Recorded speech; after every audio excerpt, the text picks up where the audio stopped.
back to Turning Point tonight, where together we are charting the course of America's cultural comeback. My name is Joe Bob. Thanks so much for sticking with us throughout the break. Now, we usually check in at this point with Monica Page, Turning Point's White House correspondent, but Monica got married on Saturday, so congratulations to her. Enjoy a fantastic week off. Also, you left your country in its time of need. The Trump tariffs appear to have brokered some sort of, well, betterment for the American people. If you didn't hear this, over the weekend in Switzerland, U.S. convoy and a Chinese convoy got together and said, all right, well, let's actually figure these tariffs out. The United States tariffs went down from, what was 145, 125% down to 30% on Chinese imported goods.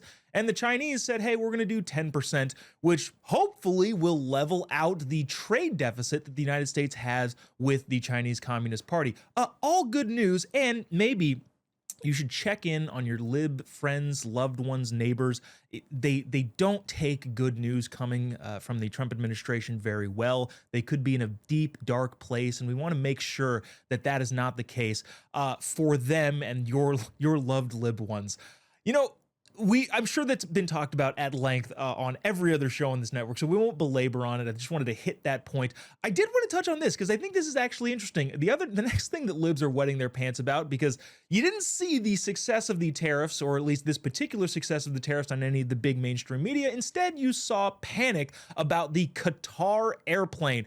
President Trump is on a 4-day trip throughout the Middle East, starting in Qatar, in which they promised to give the country a big, beautiful plane. Let's bring our panel back in. Chris Hand and Morgan McMichael are here to talk about this. So guys, just to set this up, the Qataris are saying, hey, we're gonna give you this $500 million plane. Now, it's been widely reported that President Trump is not happy with Boeing and the delays that the new Air Force One has been taking. So the Qataris are saying, hey, we're gonna give you this plane. Now, the lib media are saying, are they trying to buy favors with President Trump? Well, first of all, the plane's not going to him. It's going to be transferred to the ownership of the DoD, the Department of Defense.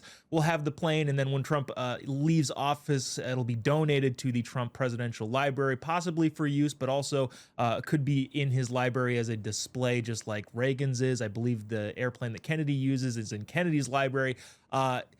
Unconventional, yes, but what is there that Trump does that is conventional? Chris, your just initial thoughts, reactions to this. Is this worth the libs wetting their pants over? Or do you think maybe this is a kick in the pants to Boeing to, hey, maybe get your system moving a little bit faster so the president doesn't have to get planes from somewhere else? Well, we all know that there's an overwhelming amount of Qatari influence in our government that we need to get a rein on. Everybody talks about that on the internet. It's a huge topic of conversation. No, I mean, my initial thought is, okay, cool. He's doing what you said. Give a kick in the pants to Boeing and get things sped up. I mean, the original timeline on this was being discussed when Obama was in office. It was like, what, 2015?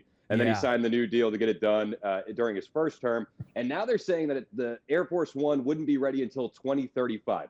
So it is behind schedule and over budget. That is not two things that Trump likes to deal with at all. So I think that by him publicizing this offer from the Qatari government, he's making a case to Boeing, get your bleep together.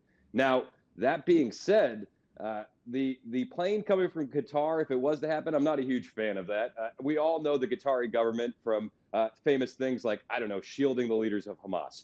So what can we expect from a plane coming from Qatar? Well, I would imagine that you could have listening devices and cameras and all the nooks and crannies. And sure, they would go through a security procedure, but I still just don't like the idea of it. I think that plane should be made in America by Americans and for the president here, not from some other place.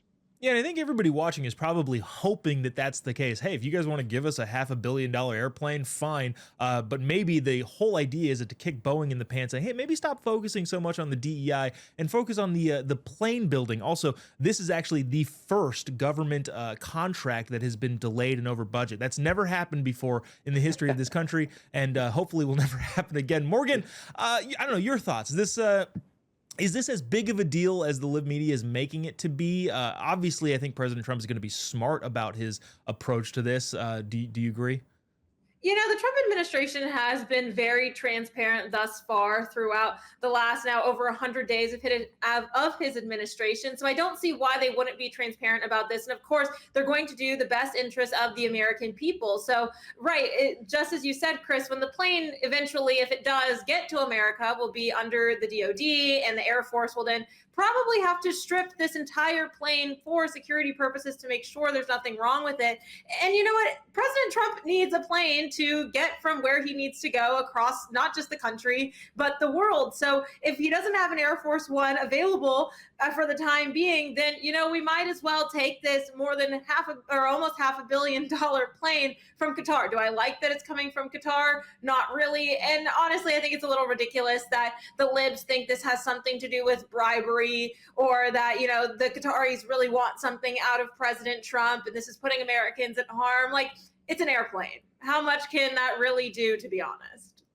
Yeah, and again, I think the biggest thing is, is this actually going to make a big difference in Qatari-U.S. relations? Like, I don't know. And I think that's the biggest thing I would like to say to libs. You don't know what's going to happen. Maybe just sit around and wait before we start wetting our pants over this. Is it unconventional? Absolutely. But again, what hasn't been in the Trump administration? And a lot of it has turned out to the Americans' benefit. Transitioning entirely here, not that way.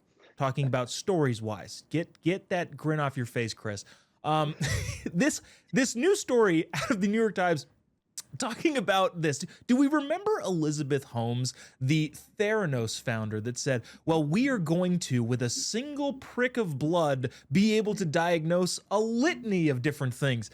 It turns out that was all fraudulent. She is now in prison. I'm telling you, you can't make this up. The baby daddy of Elizabeth Holmes, the Theranos co-founder, who is currently in prison for fraud, is now raising money for a testing company that he promises human health organ optimization. He says that he's trying to raise $50 million for a blood testing company that would, with a single prick, diagnose all of the things wrong with you. Morgan, are people going to fall for this again? I know there's some big investors that invested in Theranos that got duped. Who in their right mind would give the fraudster's baby daddy, boyfriend, partner, whatever you want to call him, more money to do the exact same thing? If he wanted to start a fraudulent business, why didn't he think of something different than maybe his partner's existing company that was fraudulent? It's really giving Firefest 2.0. I don't think Yeah. Garland is going to have a successful Firefest 2 after the Firefest 1 debacle. I really don't think he's going to be able to raise $50 million to start another, let's be honest, probably fraudulent company. And realistically, look at the science that is out there. There's no way that you can diagnose that many diseases from a prick of the finger if it's going to take 10 vials of blood to find out what foods you're allergic to. Exactly. Chris, I'm just curious about your take here, and I'm maybe putting even together a business proposal. If this guy can raise $50 million, what do you say you and I go into business doing the same thing? I mean, if it's just out there, we'll pay ourselves handsomely, and we'll just, I don't know, say whatever it is that we need to say, because apparently investors are not the smartest people in the world, I guess, if this works. I mean, listen, sign me up for any business idea that you have, Joe Bob. You're incredibly successful and good looking. Everybody would want to be in business with you. Who wouldn't?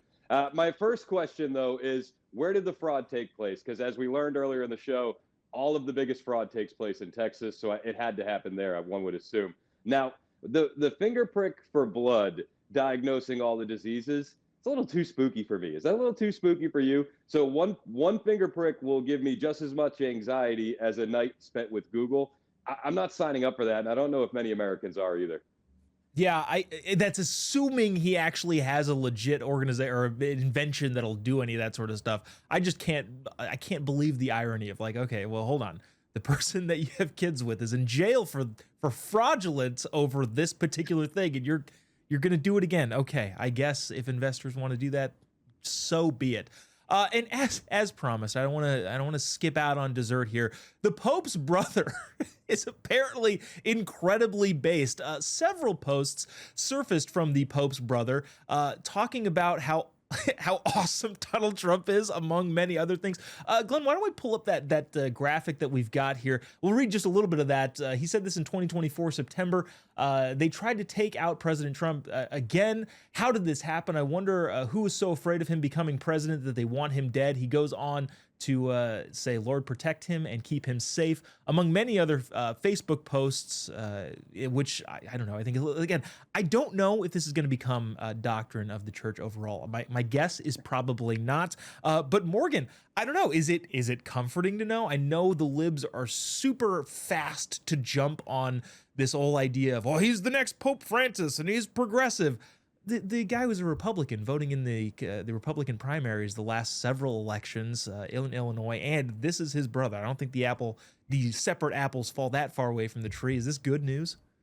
Honestly, I think it's good news. We've seen how far the Catholic Church has stemmed, I think, from the Bible. And I am not a Catholic myself, but if the Pope can bring more people to actually read God's word, that's a good thing. And seeing his voting record, it's pretty clear to me that conservatism and Christianity go hand in hand. So when we're looking at his brother's base posts on the internet, I think it's a good thing. About time that we have a Pope that actually cares about God. I think in the Vatican, we see a lot of corruption that's been going on over decades. So maybe the coin is flipping over and the corruption will be, I don't think no more, but maybe a little bit less. I don't know. I think it's pretty encouraging to see. Yeah, it should be interesting. Chris, I hate to make this topic serious when it is so funny, but one of the things that I sometimes have an issue with that conservatives do is immediately try and nitpick all of the different things. Oh, he said something bad about JD Vance. He said, rather than take the win. This guy is super anti-unconventional marriages.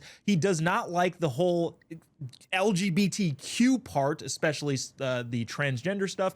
He's been on the record saying a lot of things that conservatives would like, and yet sometimes we want to go, okay, well, he said something mean about JD Vance. Whether or not JD Vance is right or wrong is kind of irrelevant, but that's the thing that conservatives tend to jump to. Should we be doing that in this situation? Should we take the win? Is this, I don't know, what does this show, I guess, the brother, who I'm sure talks to the Pope frequently, having the opinions that he has? Well, I just want to put a whole wet blanket on the based and red-pilled brother of the Pope, because I have a very leftist and liberal older sister. And if you were to judge me based off her Facebook posts, I wouldn't be invited on the show. Let's be perfectly honest. You guys, in fact, even though you've had me on this show before, you might disinvite me if you were to read some of my sister's posts. So take all of that out of it. I do think that it matters if the Pope is conservative. We understand the influence that he has on a lot of Catholic NGOs and what those Catholic NGOs do to influence the migration up into America and up into Europe. So it makes a great deal of difference if he is conservative or not.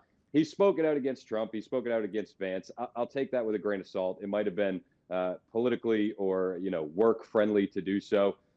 We don't know what he really thinks. And I think this is one of those things that only time is going to give us a true picture of who this guy is. But as of right now, yeah, it feels better than it could have, but just give it some hesitation is my current thought. Isn't that just emblematic of the time? Hey, let's hold on. Hold on to our seats here, folks. We'll see what happens. We're all going to find out together. Fantastic. I love that. Chris Hand, Morgan McMichael, guys, thanks so much for joining us. Really, really appreciate you taking the time. Thanks for having me. Thank you. Coming up on Turning Point tonight, we go through the entire treasure trove of Chris Hand's sister's Facebook posts. It's Alex Clark's Culture Apothecary podcast. Don't go away. We'll be right back after this.